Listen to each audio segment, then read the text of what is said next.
Malki is here, and Meira, and Arya here, and Katie is watching, and whoever else is joining us, Yael, and Avital, and David, and of course my mother is finally back from traveling back in Florida. So next week is Reb Shalom's yard site. There's going to be an event at the Bratz house at 7 o'clock. Judy asked me to speak, so I told her I can only speak if I'm out by 7:30 because I got to get here and set everything up. So she said, oh, great. So you'll speak first. You bring your guitar, you'll play, you'll speak first. So B'ezrat Hashem. And by next week, I'll have visited the Kever, B'ezrat Hashem, in Har HaZeisim. Reb Shalom is buried in the Chabad section of the cemetery there. And I know that it took Rabbi Gestetner to convince him to bury Shalom there because they didn't believe that Shalom was really a Chabadnik because he was such a Shlomo guy.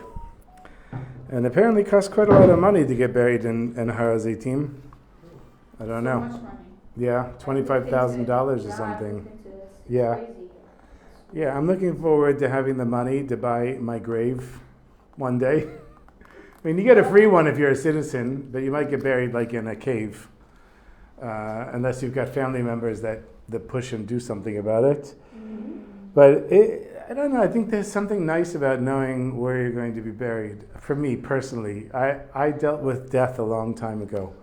You know, like I've dealt with many things in my life, but that was a period, I don't know, maybe 20 years ago. I was like, okay, I gotta embrace death. I gotta feel what's it gonna be like when I die and when I leave this world. I just got all those fears out of the way so I could get on with living and not worrying about dying. To the point where really it wouldn't bother me at all to have a grave and lay down and say, here's where I'm going to be. It just wouldn't bother me at all. It's a nice thing. It's like real freedom to have that because most people are scared of dying. I'll just say as a side note, why are most people scared of dying? They're not really scared of dying because everybody knows you're going to die. Everybody knows. They're scared of not living up to their potential before they die. That's the fear. Because when you have somebody who's really old and had a very fulfilling life, you'll see they'll sit there on their deathbed and they'll say, I'm ready. I did it all. Look at all these grandchildren, great-grandchildren around me. I had this, I wrote this, I spoke here, I did that. I did all these things. What's left for me to do? I'm ready to go. But people that are younger, they're not ready to go because they got all those things to do. And so it's never the fear of death. It's the fear of not fulfilling your potential before you get there. Okay, just as a side note, I guess because I mentioned Shalom, and Shalom's yard says next week. Okay, so we were learning from lesson Ayin Gimel, 73, and it talks about, it's a very short lesson, how Hashem is revealed and hidden. And how is Hashem revealed? Hashem is revealed through the Ani, Aleph, Nun, and Yud. Ani means I. And he said, when a tzaddik davens, then Hashem can bring down abundance through the tzaddik's davening. But since all of the Jewish people are tzaddikim, and they have the potential to be on the level of tzaddikim, when a Jew davens by looking at the words in the siddur and focusing on the meaning of them, they connect their thoughts with their speech, and that's davening lishma, for its own sake. And when you do that, you're on the level of the tzaddik, and then Hashem can bring down his abundance. So that was the Torah that we learned, and now I'm just going to read the last paragraph here. I tell you, ve'er ketzad hasaga hanal. Now we're going to learn what I just mentioned above. Nichleret bepasuk shebo patach Rabbeinu Torah zo is included in the verse which Rabbi Nachman opened the Torah with, and that is v'zeh perusha pasuk ki ta'avor b'mayim. When you go through waters. And the continuation is, don't worry, because I won't let you drown. Ve'ta'avor milashon hitgalut. Ta'avor, which means to pass over, also means revealing. Kamo shekatuv, as it's written, so he's quoting from Sefer Shemot, Va'avar Hashem lingof et hamitzrim. Hashem passed over Egypt to hit the Egyptians with a plague. V'tagum unkulis, so Unkulis, who was a convert, and translated the Torah to Aramaic, which was the equivalent of the spoken language at the time in the Middle East. So along with his translations comes a commentary. Yitgaleh Hashem v'chulei. So he translates v'ya'avor, v'avar, that Hashem passed over, that Hashem revealed himself. What does it mean that Hashem went over Egypt? It means that Hashem revealed himself in Egypt, revealed his presence. Perush, the meaning is ha'ka'ala mitzrim, the plague that came upon the Egyptians, makata bechorot, the slaying of the firstborn, ha'ita al yidei itkala ki bechol Hashem b'mitzrayim. It was, as it were, the revelation of Hashem in Egypt. And we know that Egypt was the ultimate level of tumah, of impurity. The Nile was considered a god. Pharaoh considered himself a god. When you have the Nile, what was the blessing and the curse of the Nile? You had constant water in the desert. That's why Egypt became a superpower. It's like today, America has the dollar as the standard currency around the world. So that's one of the reasons that America is such a strong country, also because they won World War II and because they used their whole economy to win World War II, and we're still reaping the benefits of that. So in Egypt, they had this huge body of water that they just made little channels, and the water would flow into fields, and they could water and have food and livestock and things that everyone else in the Middle East couldn't have. So they considered the Nile a god. And that means that you're not turning to Hashem and saying, Hashem, where is my parnasa going to come from? You know exactly where it comes from. It comes from the Nile.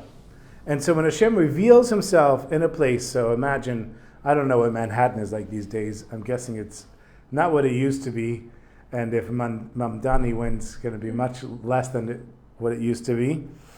But imagine Hashem reveals himself in Times Square. A mini Beit HaMikdash is there, and you can come and stand next to it and feel Hashem's presence. And everyone is coming to feel Hashem's presence. That's essentially what he did, and by doing that, brought about the plague upon the Egyptians. B'mayim, so that's where it says v'ta'avo, and you will pass over. It means Hashem will reveal himself. B'mayim and water, v'ein mayim ala Torah. What does water symbolize? It only symbolizes Torah. The Gemara, as it's written in Baba Kama, v'perush hu shetirtze sheigale lecha hanistar me'atorah itcha ani.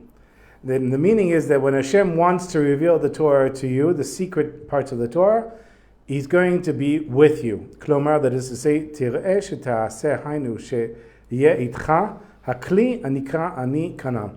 That is, you're going to have the vessel to understand the secrets of the Torah by having developed yourself to the point where your ani, your I, and that's probably through the davening that's done through lishma, for heaven's sake, which creates this conduit for Hashem to bring down His abundance. By you doing that again and again, you're going to create a vessel in order for Hashem to reveal Himself through the Torah and receive the secrets of the Torah. Shetiyeh b'chinat tzaddik, that you'll be on the level of a tzaddik. Shekadosh Baruch Hu mitavel et tfilato, that Hashem longs for the davening of tzaddikim. Ubazeh ata oseh et ot aleph, and by davening on the level of a tzaddik, meaning that you're davening by focusing your words and your thoughts on the prayers, that creates the letter aleph. Ukshetaber shetidaber et diborei tefillah taaseh ot nunum. When you say the words, so first is, I guess, your thoughts, and the second are the words. The first is that you're going to daven it all. The second is the words, and then the third, which makes the yud, shetikasher et hamachshavatcha letevot tefillah. When you connect your thoughts to the words of the davening, taaseh ot yud, you make the final letter in the word ani. Ve'alidei zeh naaseh akli shenikra ani, and through this you make the vessel that's called I, meaning you've made yourself into a vessel to receive this awareness of Hashem. V'derko yachol Hashem yitbarach la'ashpia brachan. Through this conduit, through this vessel that you created, Hashem is able to bring down His abundance and blessing. And this is the joy, the pleasure that Hashem receives. Meaning that Hashem receives pleasure whenever we do something that connects us on a holy level to Hashem and allows Himself to be revealed in this world. V'az hu kivyachol v'chinat nekeva, and then it's, as it were, the aspect of nekeva, the female, of receiving. Shebazeh mitgaleh hapnimiyut, and with this is revealed the internal side, zachar, which is the masculine, liot chitzoniyut, to be the outside, which is the feminine, which is something we talked about before. Okay, so that's the end of that Torah, and we're going to move on now to Ayin Dalet. Any questions? I don't think there's any questions, but I should ask any. I have any questions? Levi Yitzchak keeps asking me really good questions, my youngest son. I don't have answers for them. I tell him, ask a rabbi. He says, why aren't you a rabbi? Because I don't want to be a rabbi. Just, my son-in-law, he would see on Shabbos, he says to me, I think in Mayanot they need a mezuzah on the gate. What do you think? I said, that's a great question for a rabbi. I could care less if there's a mezuzah on the gate. I've walked through that gate 1,000 times and never looked once to see if there's a mezuzah. I just don't think like that. So rabbis, like people that are really rabbis, and you don't have to have smicha to be a rabbi in that sense. I've met women that they don't give smicha normally to women, but they're more rabbis than some of the rabbis I've ever met. They really have the brain for it. I don't have the brain for it. So, okay, questions. He has good questions. I don't have answers, but here I might have answers. Moving on, Ayin Dalet 74. Rabbeinu Zalman potech b'pasuk. Rabbi Nachman opens with the verse in Tehillim, Ruma al hashamayim elukim al kol haaretz kvodecha. Hashem, exalt yourself, raise yourself above the heavens, and on the whole earth your glory will be revealed. And we've talked about the word glory before, that I translated as Hashem's light will be revealed. And at the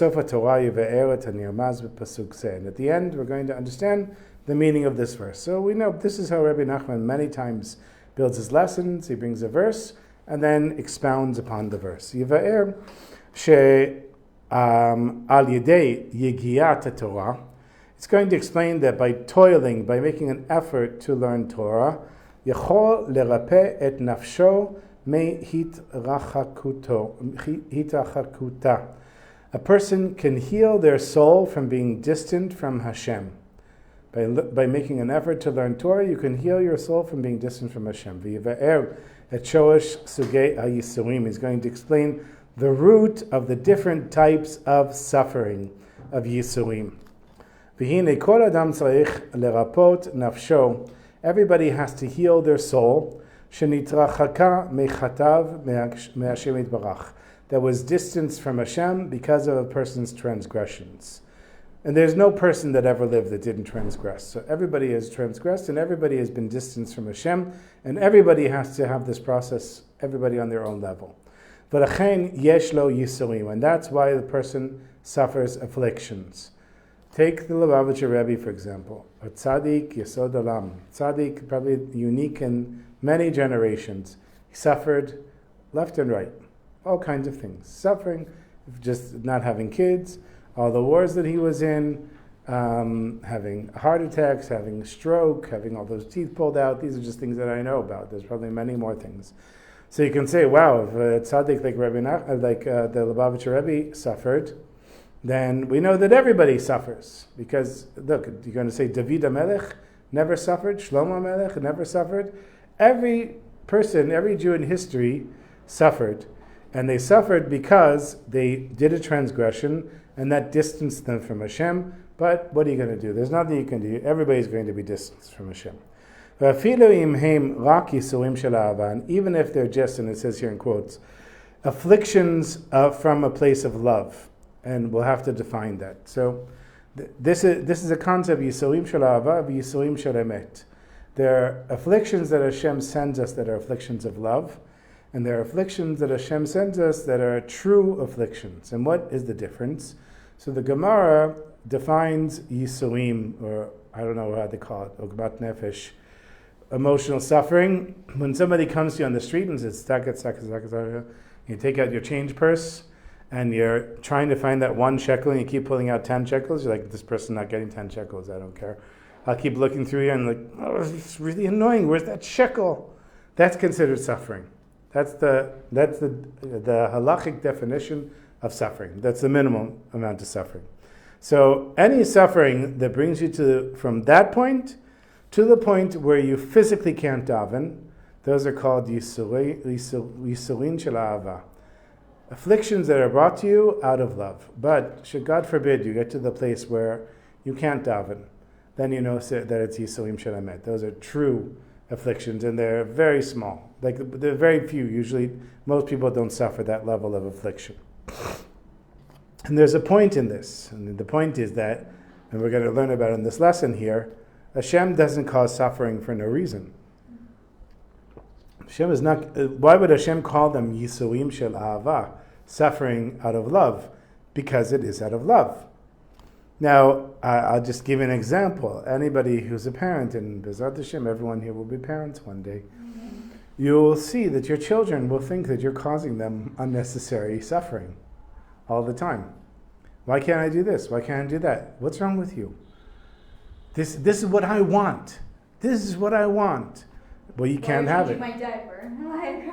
Yeah. Why are you brushing my teeth? Or why can't I have sugar before I go to bed and not brush my teeth?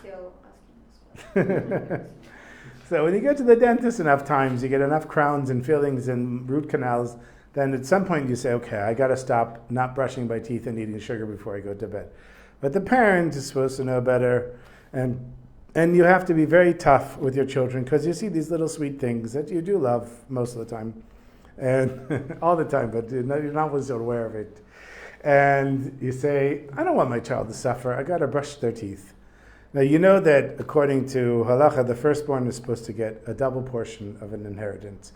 I don't know if that's actually what people do today, but I do know there's a guy in shul, an elder guy in his 80s, that his mother, who was the father passed away early and left the money to the mother left double to this guy who was the bechor. And he's from like a big family, like 9 kids or something. And they all went to the Beit Din because the other siblings weren't so happy that this guy got double. And the Beit Din said he gets to keep the double. And he kept the double. Because it was very interesting. I said to him, he told me, I'm going on vacation with my family, and I'm taking all the kids to a villa in this place, and I'm paying for catering, and I'm doing all this. And like, the guy is Haredi, he has no money. And I know where he lives. He doesn't live in a fancy place. So I said, how do you have this? He said, I got 400,000 shekels when my mother died, and I have plenty of money. And then he told me the whole story. So really fascinating. Okay, now, what's the reason? What's the reason that the Bechor or Bechorah receives a double inheritance? In my opinion, I don't know if this is the halachic reason. I can tell you from my firstborn, because they suffer more than the other kids. My oldest, who's now 25, so I can't, hopefully she's not suffering from her childhood. She had one tooth pulled and a big ring stuck there to keep the rest of her teeth from getting out of place. And for me, it was very painful because we didn't really understand how to brush teeth. But after that, every other kid had their teeth brushed properly. So also the schools, we sent the kids to the wrong schools, and the other kids we did sent to the right schools, and we learned to do this, you don't do that. All those things, the firstborn was the experiment for that. So when Hashem brings us Yisurim Shel Ahava, Hashem is trying to do things for us, even though we think Hashem is doing things to us. And so that's why it's called Yisurim Shel Ahava. וגם כן צריך לרפא את הנפש מהם. So a person has to also heal their soul from the afflictions that come from a place of love. And all of us suffer these afflictions. Tahainu la'alota lemakom shosha. That is to elevate the affliction to the root, to the source of, or the root of its source. I don't know if I'm saying that right. To elevate it to the place of its source. Perush, meaning, tzarich ha'adam la'alot et nafsho lebchinat sfirat ha'chochma. The person has to elevate their soul to the sphira, to the attribute of chochma, of wisdom.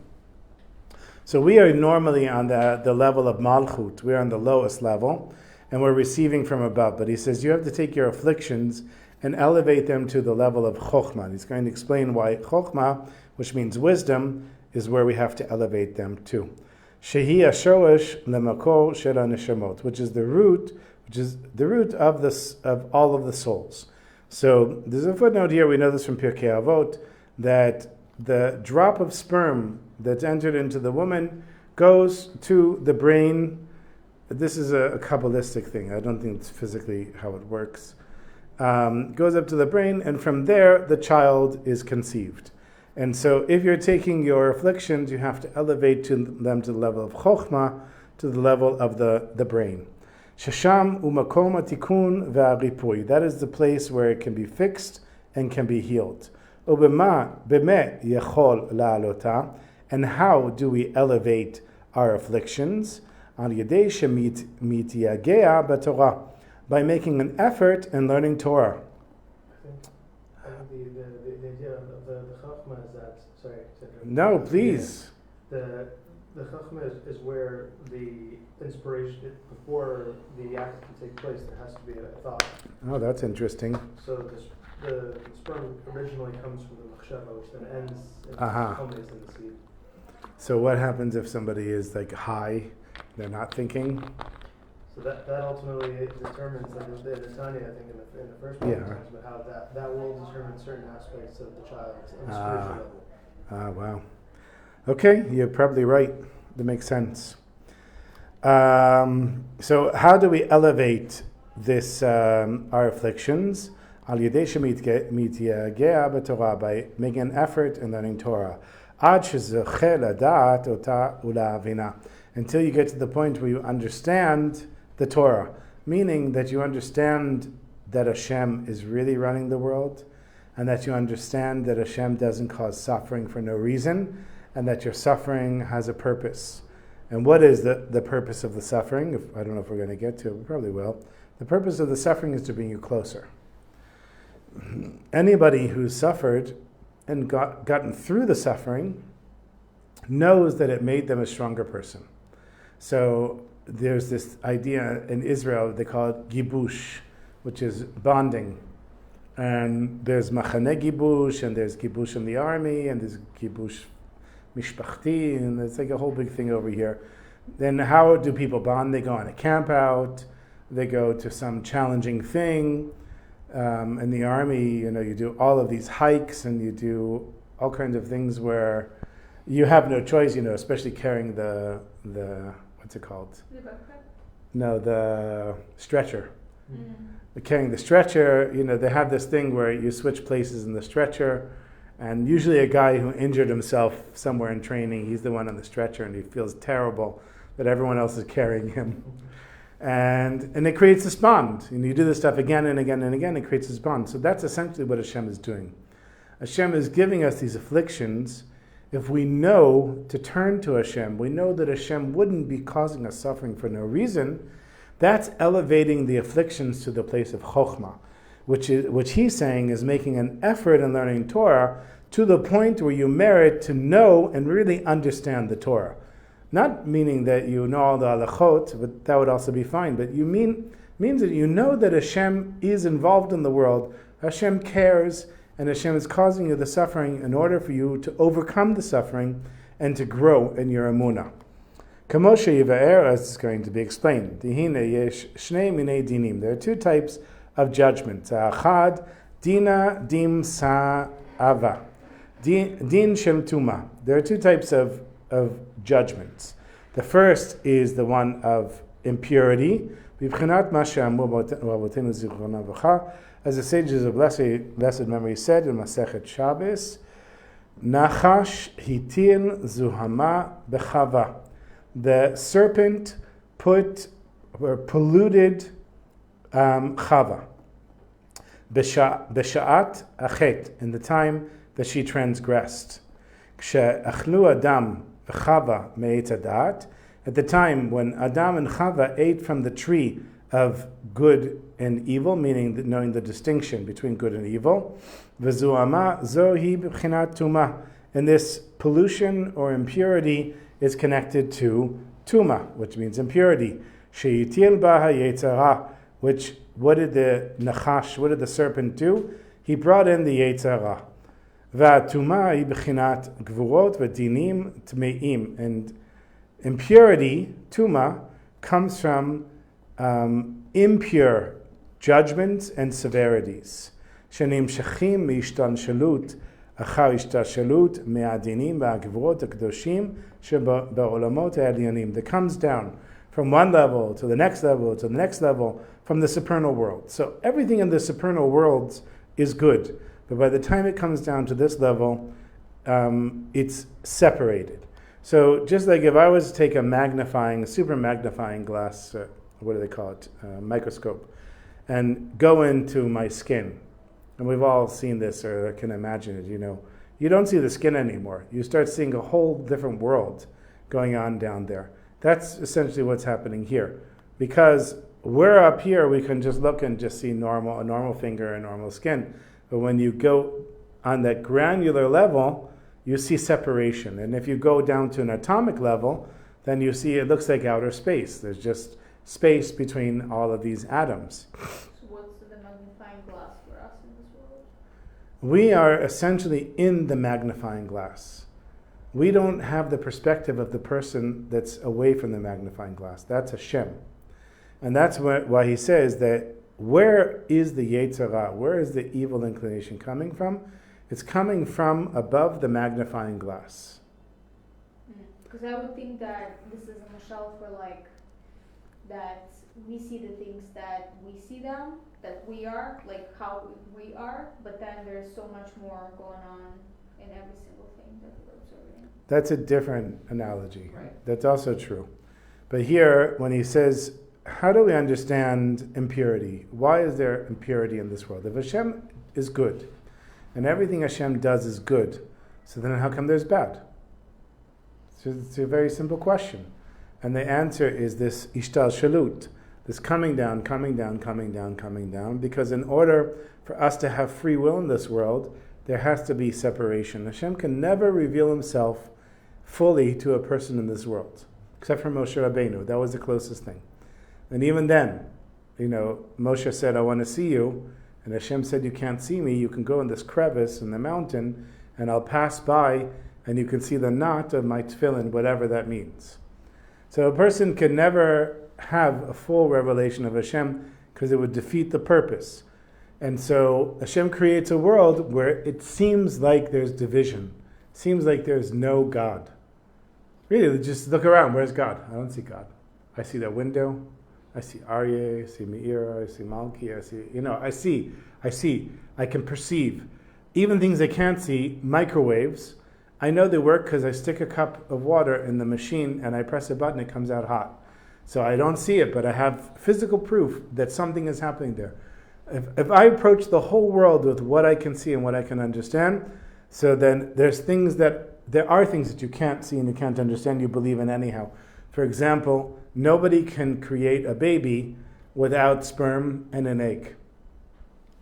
Impossible. So what's the force that's making the sperm and egg make a baby? It's God. You want to call it the universe? Call it the universe. You want to call it circumstances? The name is not important. The fact is that you can't understand it and you can't see it. So it's there, but it's not revealed. It's never revealed, because if it's ever revealed, there's no point. And that is the challenge that we have. Finding Hashem in a hidden world. That's it. That's the challenge that we have. And that's why he says, so where is the Yetzer Hara coming from? The Yetzer Hara is coming from this high place above. It's coming down from level to level to level. We only see it through the magnifying glass, but on the higher level, we see the full body. V'yesh dina kadishan. There's also din kadosh. There's also a holy judgment. Kamosha katuv, as is written, Asher yehav Hashem yochiach. This is from Mishlei. Those that Hashem loves, He rebukes. Basically, He causes problems, troubles, and afflictions. V'hem yisurim shel ahava habaim la'adam. And these are the afflictions of love that come to a person. As it's brought in Masechet Brachot, Al mi sheyesh lo yisurim v'pishpish v'lo matza shum avon litlot otam behem. Somebody that has troubles and afflictions and looked deeply and didn't find any transgression in which to hang that suffering upon. B'yadua sheyisurim shel ahava hem. You should know that your suffering is coming because Hashem just loves you. And really, it's a hard thing to grasp. V'ne'emar, and it says what we just read, ki et asher yahav Hashem yochiach uka'av et ben yirtzeh. Hashem rebukes those that He loves, just like a father would do to his son. And that's what it is. And we just have to have the perspective, which is why I said before, how do you solve this problem of suffering?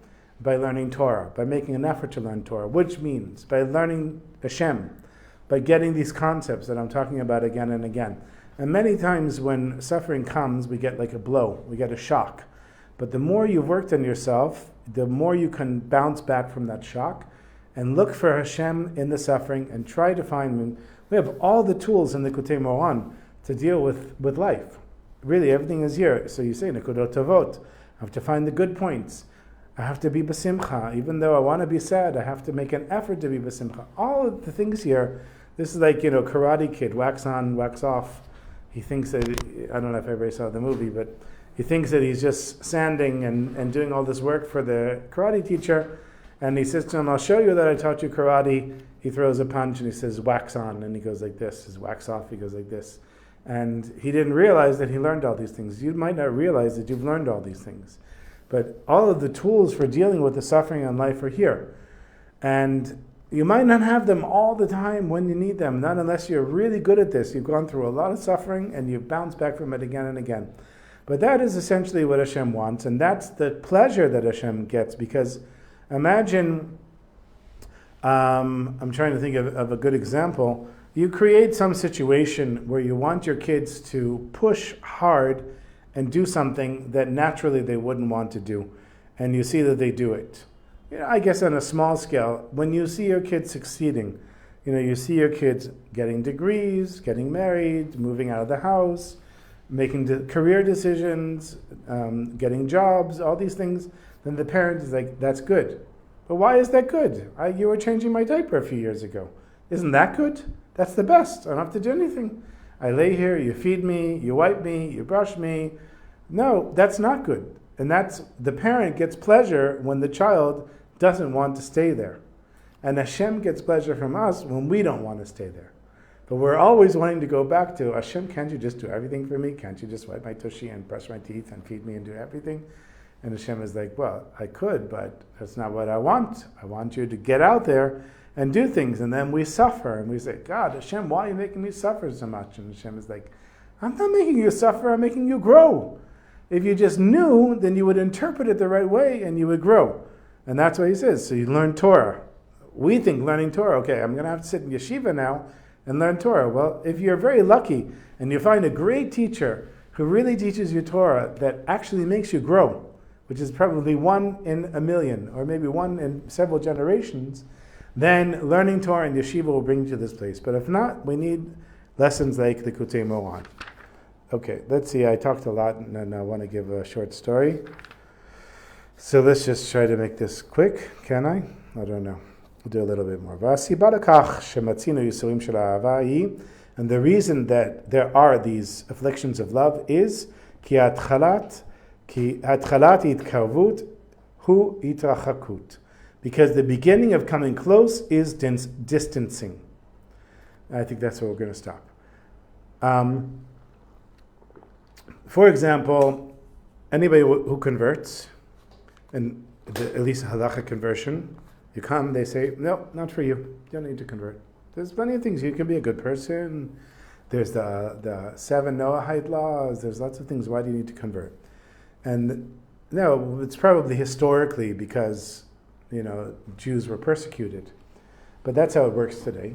And so you want to come close, but in order to come close, you're being pushed away. So you have to come back again. You have to say, no, I really want to convert. And they're like, no, not for you. And then you have to come again and again and again. So that's what it means. The beginning of coming close is distancing. And take any challenge. Let's say a person wants to run the marathon. Let's say a person wants to be in a combat unit and they want to train for it.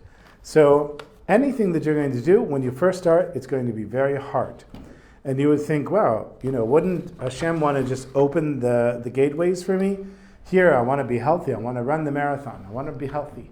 So it should be easy. I should be able to just start running and run and run and run, and I can run all the time. No, it's going to be very hard. And if you're really going to run the marathon, it's going to be super hard unless you're in great shape since you were a young person. And you're going to get blisters, and you're going to get injuries, and you're going to have mental walls and blocks and all these things. That is the way to come closer. Because if you break through and you get to that goal, you'll realize that the distancing was the way to bring you closer. And if we bring it back to the lesson, the reason that Hashem gives us the afflictions is in order to bring us closer. It seems like He's pushing us away. Because if I have debt and I can't pay the debt, or if God forbid I'm sick and I'm not getting healthy, or I have this problem, I have that problem, it feels like it's just Hashem pushing me away, but really it's Hashem bringing us closer. Okay, that's it. So, I don't know if Yael is watching this week. I see Mata Esther joined us, and Carlos, and Katie. But is it about just living with the challenges? Is it about being prepared for the challenges? Or is it more like the false, I don't know how to say it, like the false,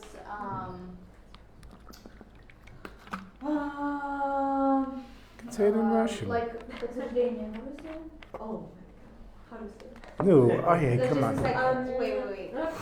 It's like you're trying to, not like to prove a point, but yeah, meaning you're like, okay, I have challenge in this, and then it becomes your mindset. I'm challenged in this, and it's like you're living with this constant thought of, I'm challenged in A, Y, Z, and it's really becoming the reality of your, of your world, because you're constantly living with understanding of challenge. Like, I don't know. So I don't know if it makes sense. Kind of makes sense. So you're saying you have some specific thing, right? And that becomes your challenge. For example, Let's say a person feels like they're never going to get married. Just randomly picking something. I have no idea why I chose that. They feel like they'll never get married. They're 40, 50, 60. I'm never going to marry. It's proof. It's proof. I'm never going to get married. And they live with that, and that's their challenge. That's what you're saying? Yeah, meaning this is how it sounded. So, or is it about preparedness? Is it about it doesn't matter what's going to come my way? I don't know. Well, if you get to the point where you're living with something like a challenge, and you feel that it's defining you in a sense, this is what I am. I'm just this person who carries this burden, and it will never leave me. You need to. That's a matter of emunah. Right. That's a matter of taking. There's this phrase that you say after Parshat Haman. I have to put a space there, so it's not Haman. The portion of the man where we say, Ashlech al Hashem Yehavcha v'hu yikan kalecha. I think it's from Tehillim. Put your burden on Hashem and let Him support you. So if you're walking around with a burden, you need to put the burden on Hashem. And the way you do that is you say, Hashem, I don't want to carry this burden anymore. Your problem now. Your problem. Right? Let's take that example. You have to find somebody for me to get married to. I'm not going to do it anymore. Put somebody in front of me that is good. It worked. Put someone in front of you that's good, I'll marry him. But you're not going to do that? It's not my problem. I've done everything I can. I do that with financial stuff. I say, look, Hashem, I can't afford to pay for all these kids and all these expenses and all these things, so you'll have to figure it out. And essentially Hashem figures it out, just not always when I want it, but it figures it out. Okay, I want to tell this story quickly. Yael is there. Okay, great. So I made sure to look up a story of Reb Zusha for Yael. And Alice is also watching, Alice from Baltimore. So Reb Zusha was traveling, and this was something that Reb Zusha was known to do. I'll make this very short because we don't have a lot of time left. He was traveling, looking to inspire Jews. That's why he traveled around. And he told the driver they got to the town of Bar in Ukraine. I don't know if that's really what it's called. That's what's listed here, Bar. Okay? And he says to the driver, don't go through Bar. go around because there's a bunch of misnagdim there. There's opposers to the Hasidim, and they thrown rocks at me and called me names and beaten me up, and I don't want to go through there.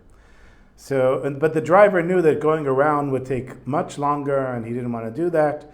And Zusha said, I'll pay you more money, take the roundabout way. And then Zusha fell asleep in the back of the wagon. And not far from the town of Bar, he runs into, what was his name? Reb Moshe, Pshvorsk, can't even say that. Reb Moshe of Pshvorsk, who was a student of Reb Zusha's brother, Reb Elimelech. So obviously he was on a very high level. And he looks at the driver, he stops the wagon, he says to the driver, where are you going? And he said, we're going to Bar. And he said, didn't Zusha tell you not to go through Bar? And he said, yeah, you even paid me extra.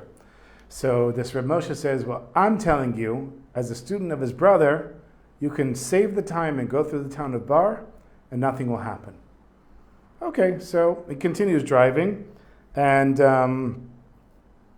they get close to the town of Bar, and the driver thinks, who should I believe, Zusha or this guy Moshe? Zusha or Moshe? Zusha or Moshe? And he thinks, I don't want to drive around, I'm going to go through. And he starts going through. And sure enough, when they get into town, all of the hoodlums, all of the young kids have no video games or smartphones or nothing to do.